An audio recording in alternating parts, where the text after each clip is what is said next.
বিসমিল্লাহির রহমানির রহিম। আসসালামু আলাইকুম। আমার নাম মোহাম্মদ ইসমাইল মজুমদার। আমি বাংলাদেশ রেলওয়েতে কর্মরত ছিলাম, বর্তমানে রিটায়ারমেন্ট। 5-6 মাস আগে আমার শারীরিক সমস্যা থাকে, তখন ছেলেকে বললাম যে এই অবস্থা। তখন ছেলে বললো যে দেখি আমার এক বন্ধু আছে, ওর সাথে আমি আলাপ করি। আলাপ করছে, আলাপ করার পরে জিয়া রহমানের সাথে আলাপ হলো। ডাক্তার জিয়া রহমান জুলাই মাসের 3 তারিখে এখানে এনজিও করেছে, এনজিওগ্রাম। 4 তারিখে আমি এখান থেকে চলে গেছি। এরপরে ওনারা দিছে, দেওয়ার পরে আমি 11 তারিখ ভর্তি হয়েছি। 13 তারিখ আমার অপারেশন হয়েছে, ওপেন হার্ট সার্জারি।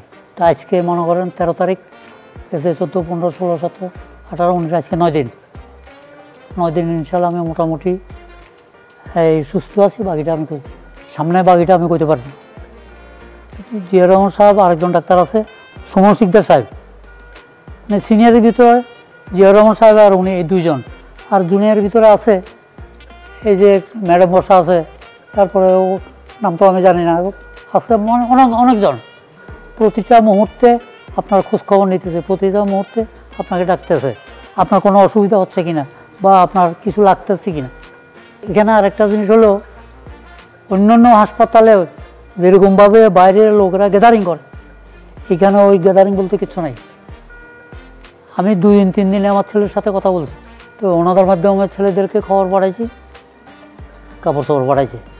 এই হাসপাতালের এগুলো খুললা নিজগুলো পইরা তারপর আসসালামু আলাইকুম করে চলে যায়।